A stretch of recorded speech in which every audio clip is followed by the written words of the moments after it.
advisory firm, Wipfli LLP. We do pretty much the same thing that Big Four do, but at a much smaller scale. Since we have started today, everyone has been talking about data a lot, so let's talk a little more. Before we get started on test data generation or even about Agentic AI architecture for test data generation, I would like to talk a little bit about myself and why I am so much passionate about test data. I'm from Punjab, India, and we moved to US in 2014. Since then, I have spent time in multiple states, currently living in Alpharetta with my husband and my son. I have worked for almost 18 years in quality assurance space with little bit in other areas like program management, product management, but still passionate about quality assurance more than anything else. And in all these 18 years, I have worked across multiple environments. Talk about the most modern environments and then talk about the traditional environments like mainframe, kind of like seen it all. And then I've worked in the projects which are very complex data management, which included got lucky, you can say, or unlucky, whatever you want to call it. But I started my career in the operational support system in telecom networks, which includes for configuration, accounting, performance, so say anything like the most complicated data setups to make sure that we can test end-to-end processes. And then jump over to securities from telecom without knowing anything about assets.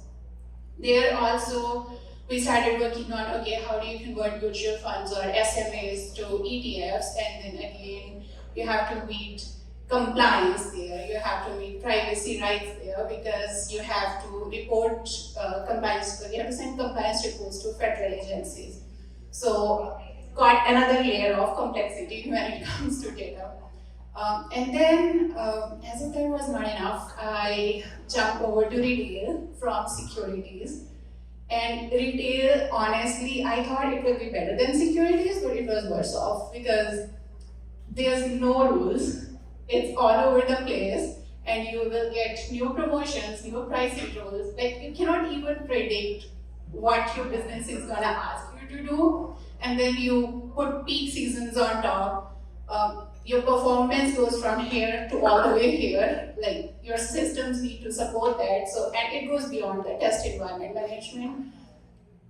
Again, from their next set of projects, they were all like, okay, how do your internal IT infrastructures connect? So, making sure that you have your lead to cash journey, and all the firms operate on bottom line. So this is where the bottom line came in.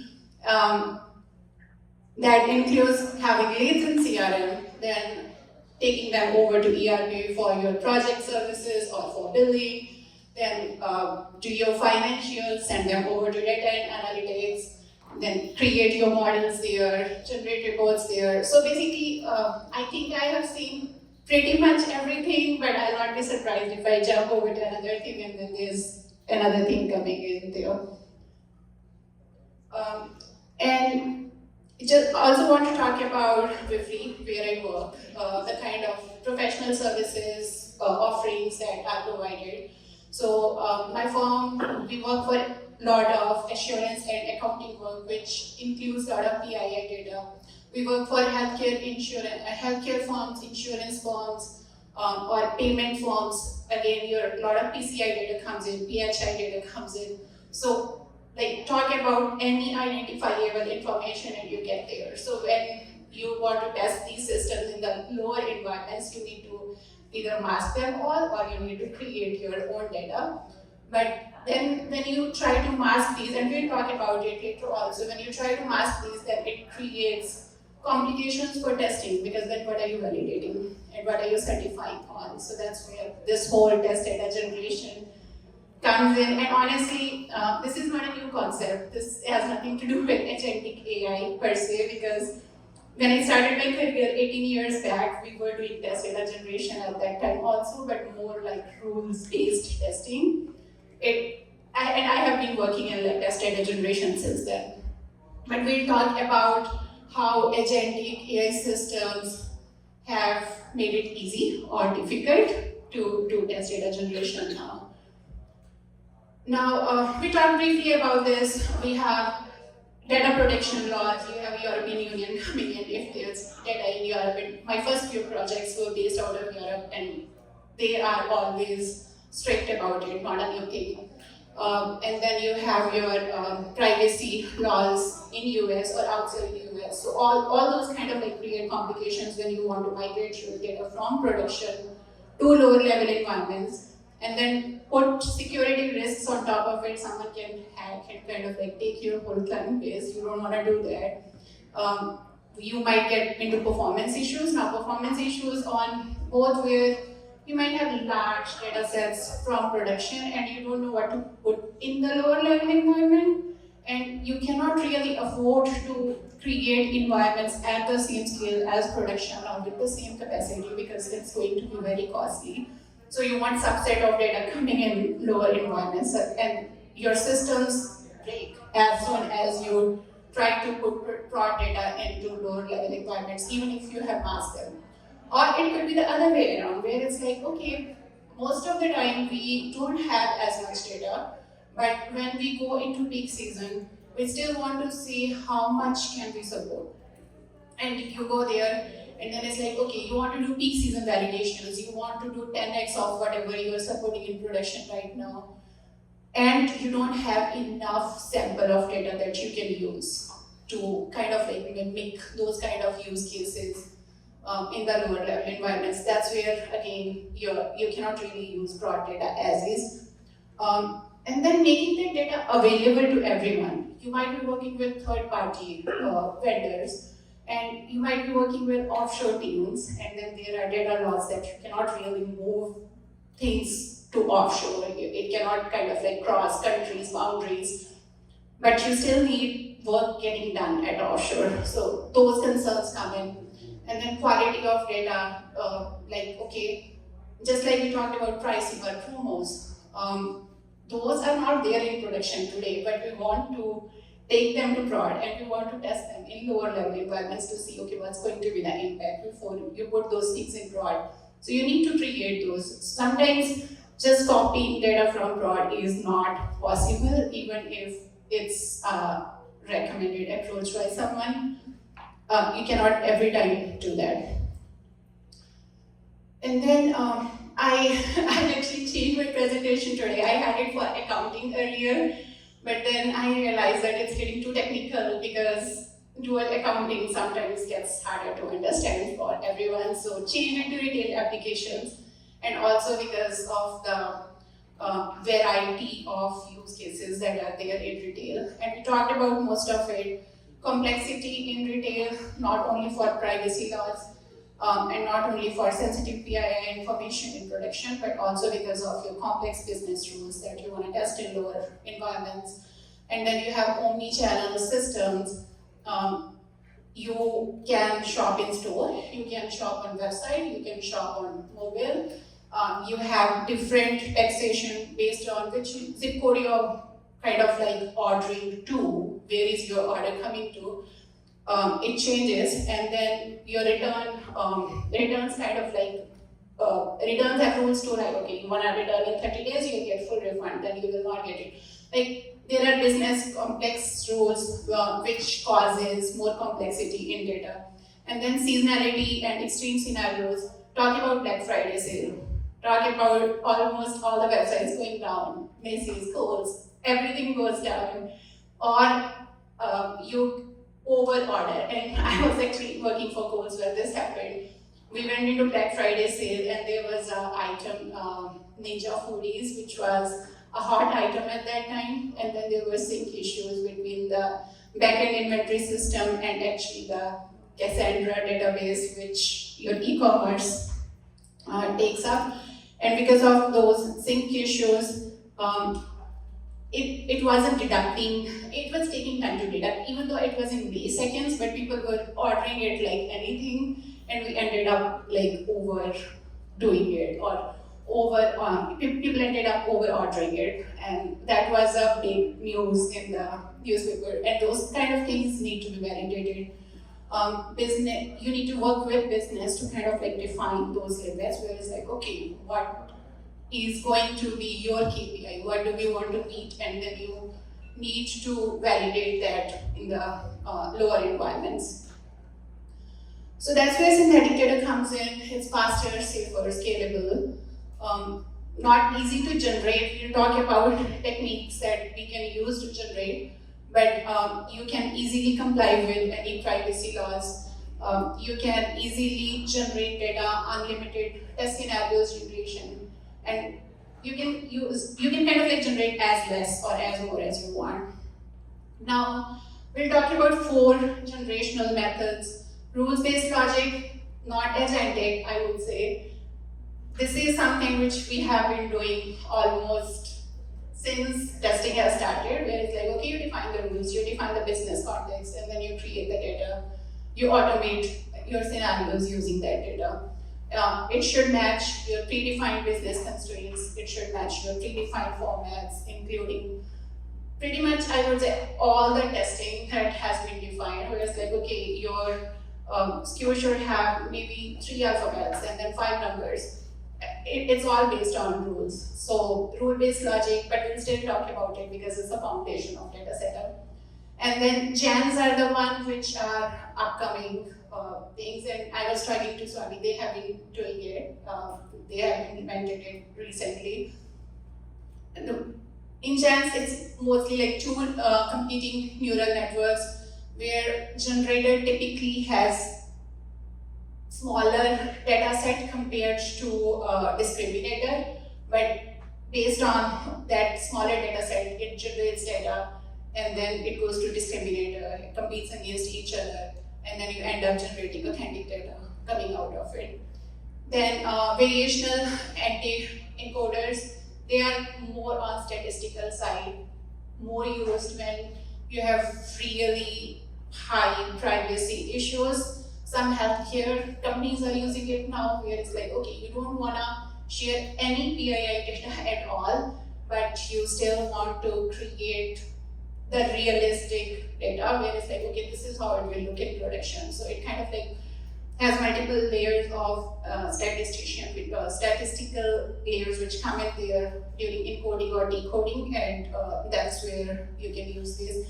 LLMs, I think all of us know about LLMs by now, but LLMs are another thing which you can use in data generation also, mostly on the, where you need kind of like, okay, I want to generate product descriptions, or I want to generate what kind of complaints we can get from customers. So more like, okay, where you need text-based data inputs. I think we talked about all this rule-based if-then logic, field constraints are there. You normally get valid combinations, but if there are complexity or if there are complex correlations, it gets really difficult to follow those rules. And somehow you end up generating actually not correct data, and especially when you are doing across the systems, you want to use across the system, it gets really complex. And in retail particularly, I have just given some examples here, but otherwise also, let's say you have placed buy online, pick up in store order, you have a rule that, okay, it should always have pickup store ID, or it should have a pickup store ID from these days. This is how it should look like. Like, you can really define those rules and create the data as much as you want. Or SLAs within store hours, what will be the service level agreement, what will be the store hours, if someone's picking up order, if someone's order will not be reaching the store by that time, it will automatically go to next day, or what the 6 business days mean. So those kind of things you can define. Next thing we talked about it based on where you're placing order from. Georgia might have a different text, and Wisconsin, again, you can define those rules. And then even when you're making payments, you can have multiple tenders, you can have a gift card, you can have a debit card, you can have a credit card. So you can have combination of those. You can say, okay, I want to do cash, like all those kind of things. You can define rules and then generate data to, even if it is same business scenario, even if it is same product that you're buying, you still need to validate that against all those input systems.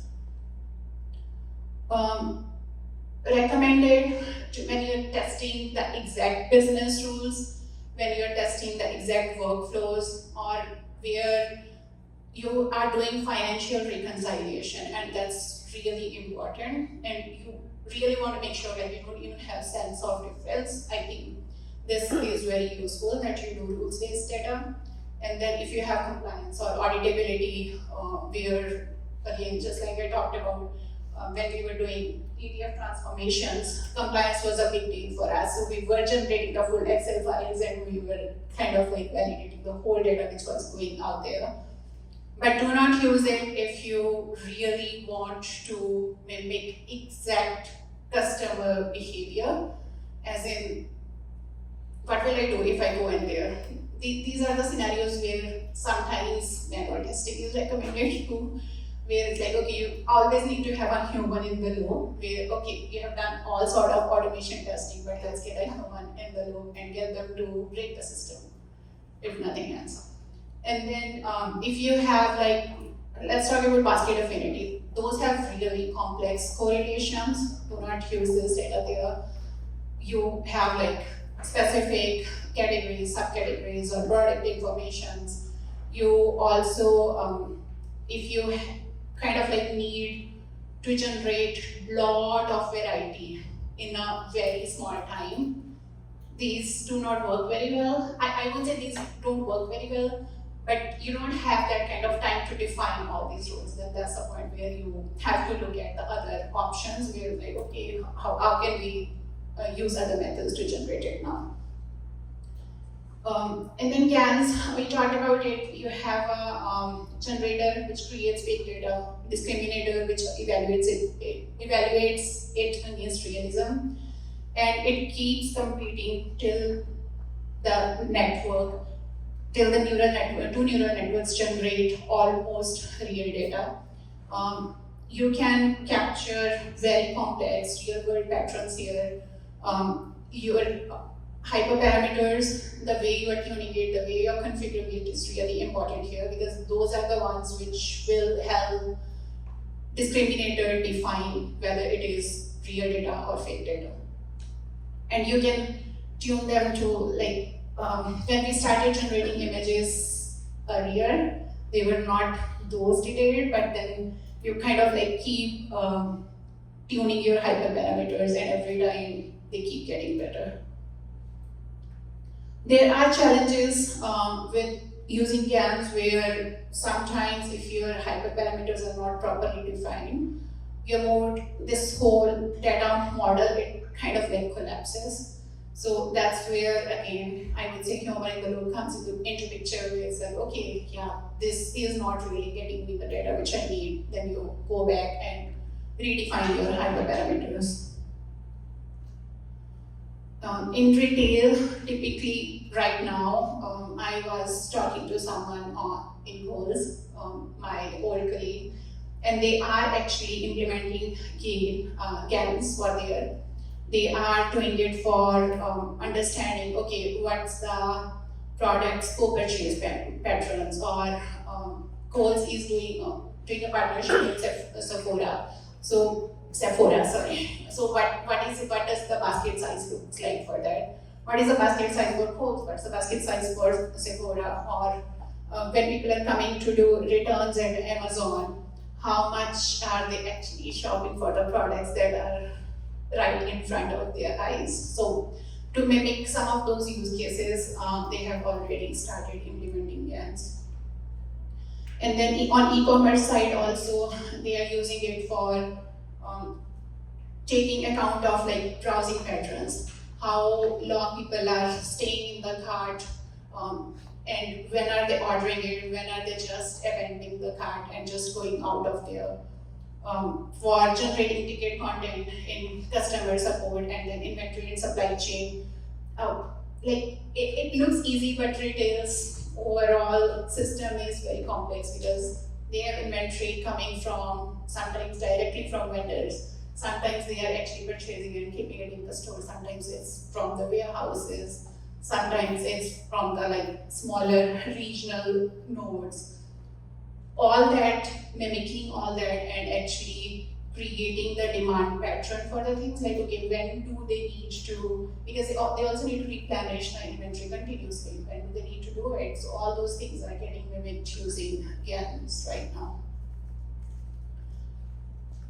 So using when you need realistic variability, especially when you're doing performance or load testing, because you need large variety of data at that time.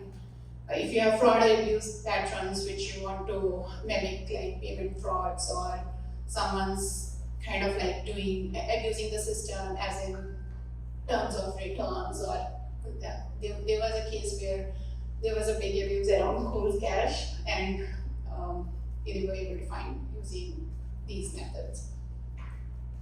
But do not use them if you need strict rule correctness. That's where rule-based data generation comes in. Or your data set is small or it's biased, and that's possible. Biased data is very much possible in retail, and it causes big issues. A lot of data issues actually come because most of the testers test using biased data and they don't have a big variety of information.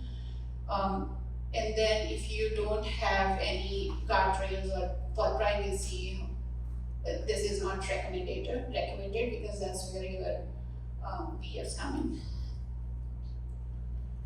in. And then VAEs or variational anti-encoders. This is what we talked about, where statistical analysis comes in. Each of this is most commonly used in banking or even in retail, where payment industry comes in, where your privacy of the data is very, very critical, or you will get into huge sanctions or huge fines if it's not met.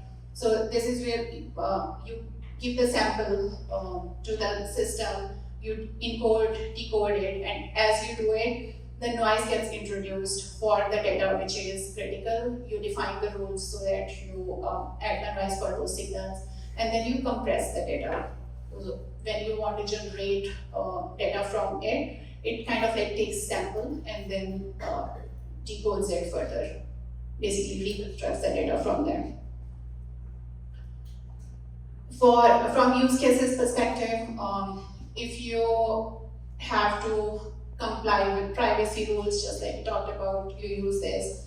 If you want to create customer journeys, you can mimic using this. And then if you want to, from customer support perspective, if you want to, again, related to customer journey, but you can have different customer segments, and you can say that, okay, what kind of support do they need? If there are loyalty customers, or there are people who do frequent returns, you can kind of mimic those rules and do it. And then stock levels maintaining for different nodes, you can use this kind of data there. For stock maintenance, it's not actually used that much. They prefer using it because it doesn't have a lot of privacy data, but privacy or confidentiality of data is where mostly these methods are used.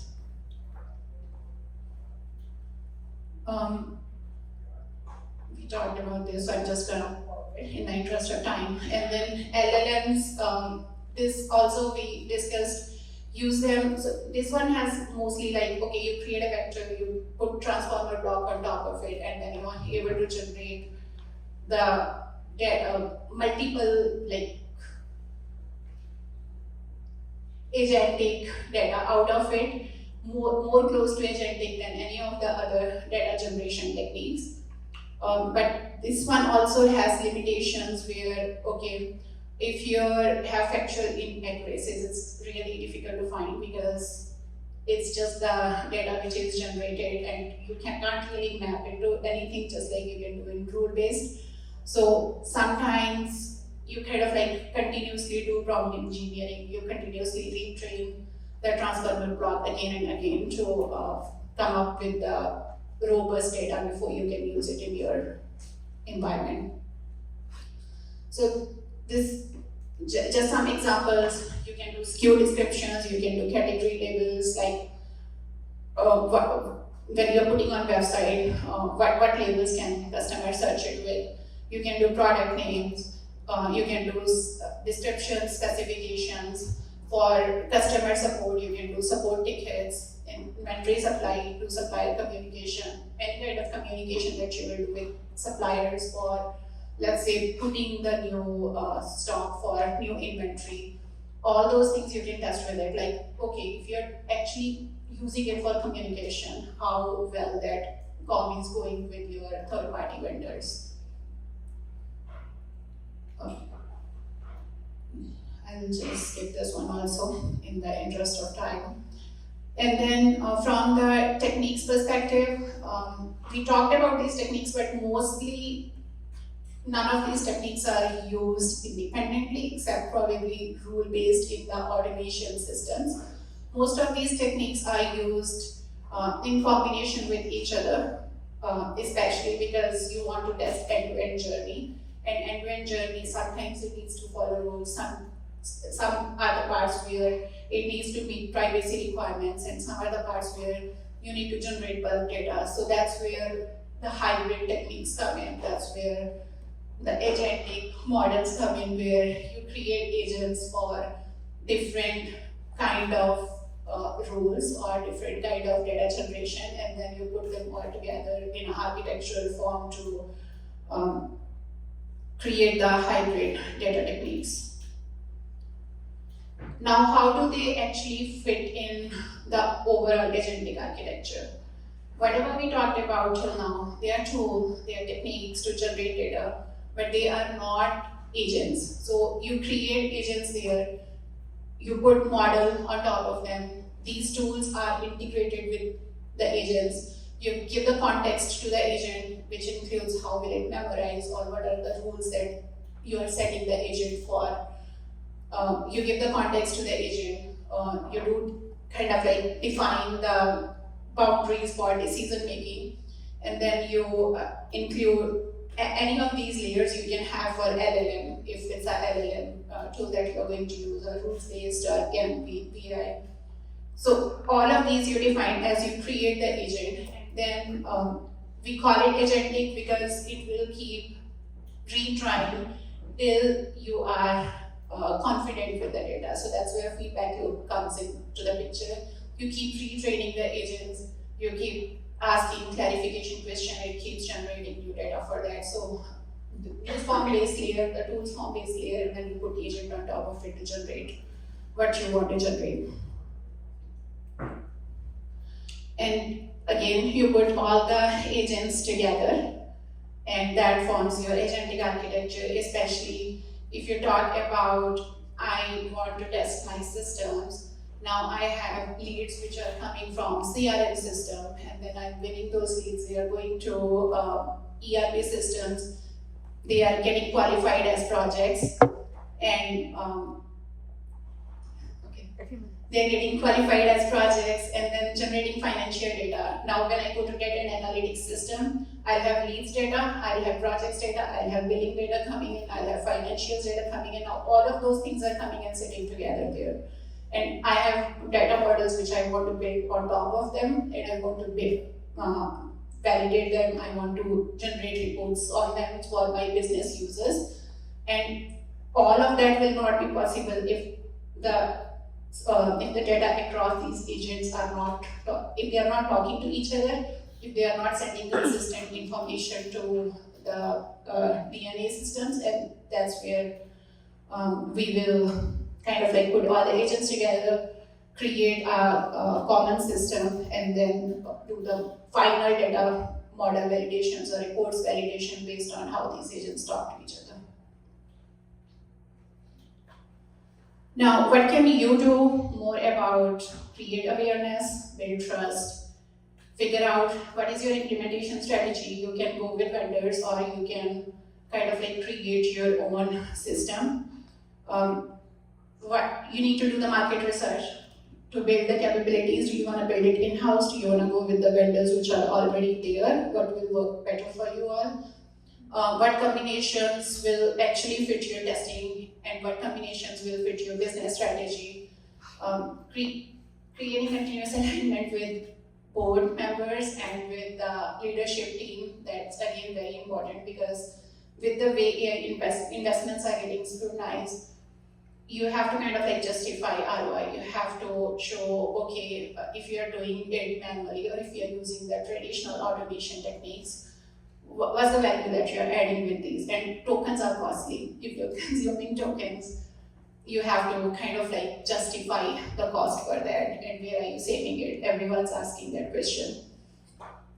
And then operationalize agentic AI for synthetic data generation. This is the same thing that we talked about, creating agentic integration or agentic architecture where different agents can talk to each other. Now, all those agents could be using different data generation techniques, but they should be able to talk to each other and kind of like put everything together to test system as a whole.